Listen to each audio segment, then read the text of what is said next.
தென்றலுக்கு அன்றைய பொழுது விடிந்தபோது அதுதான் வாழ்நாள் முழுவதும் இருட்டாக்கப் போகிறது என்று அவள் நினைக்கவில்லை. ஒரு சாதாரண நடுத்தர வர்க்கத்து குடும்பம், தந்தை ஒரு கூலி தொழிலாளி.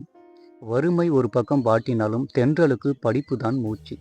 என் பொண்ணு படிச்சு பெரிய ஆளா ஆவா என்று சொல்லிக்கொண்டே இருக்கும் தந்தை அன்று வேலைக்கு சென்ற இடத்தில் ஒரு விபத்தில் சிக்கினார். விபத்து அவளிடம் இருந்து கால்களை மட்டும் பறிக்கவில்லை, அந்த குடும்பத்தின் ஒட்டுமொத்த நம்பிக்கையையும் பிடுங்கிக் கொண்டது. குடும்ப பாரம் அனைத்தும் 18 வயதே ஆன தென்றலின் தோள்களில் வந்து விழுந்தது. காலையில் கல்லூரி, மாலையில் சிறு சிறு வேலைகள் என ஓடினாள். உறவினர்கள் அவளை ஏளனமாக, பொம்பளை புள்ள இவ்வளவு படிச்சு என்ன பண்ண போகுது, பேசாம ஏதாவது கூலி வேலைக்கு போய் உன் குடும்பத்தை பார்த்துக்கோ என்ற ஏளன பேச்சுகள் அவளின் மனதை ஊசி போல துளைத்தன. அவளது வறுமையை கண்டு அவளது காதலனும் அவளை கைவிட்டான். உன்னை கல்யாணம் பண்ணிக்கிட்டு உன் குடும்ப சுமையை என்னால் சுமக்க முடியாது, பேசாம நாம பிரிஞ்சிடலாம், அதான் நமக்கு நல்லது என்று அவன் சொல்லிவிட்டு போனபோது தென்றலுக்கு இதயம் சுக்குநூறாக உடைந்தது. தந்தை மருத்துவமனையில், தம்பியின் படிப்பு செலவு, சாப்பாட்டுக்கே வழியில்லாத நிலை. ஒரு பக்கம் காதலனும் விட்டுவிட்டு சென்று விட்டான்.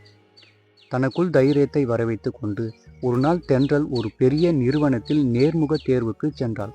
அங்கிருந்த மேலாளர் அவளுடைய பழைய கிழிந்த செருப்பையும் வாடிய முகத்தையும் பார்த்துவிட்டு, உன் முகத்தை பார்த்தாலே தரித்திரமா இருக்கு, உனக்கு இந்த நிறுவனத்துல வேலை கொடுத்தா இந்த நிறுவனத்துக்கே தரித்திரம் பிடிச்சிக்கும் போல இருக்கு, உனக்கெல்லாம் வேலை கொடுக்க முடியாது, எந்திரிச்சு போ என்று எல்லார் முன்னிலையிலும் அவமானப்படுத்தி துரத்தினார். அன்று பெய்த மழையில் நனைந்து கொண்டே தென்றல் அழுதாள். அந்த கண்ணீர் மழையோடு கரைந்து விடவில்லை, அது அவளுக்குள் ஒரு பெரும் நெருப்பை மூட்டியது. அவமானங்களே அவளுக்கு உரமானது. பகலில் ஒரு உணவகத்தில் பாத்திரம் கழுவினாள், இரவில் தெருவிளக்கின் அடியில் அமர்ந்து படித்தாள். தூக்கமே அவளுக்கு இல்லை. சரியாக தூங்கி பல நாட்கள் ஆனது. பல நாட்கள் பட்டினி, பல இரவுகள் அழுகை. ஆனால் அவள் சோர்ந்து விடவில்லை. 5 வருடங்கள் இரத்தமும் கண்ணீரும் கலந்த கடுமையான உழைப்பு. இன்று அதே நகரம், அதே நிறுவனம்.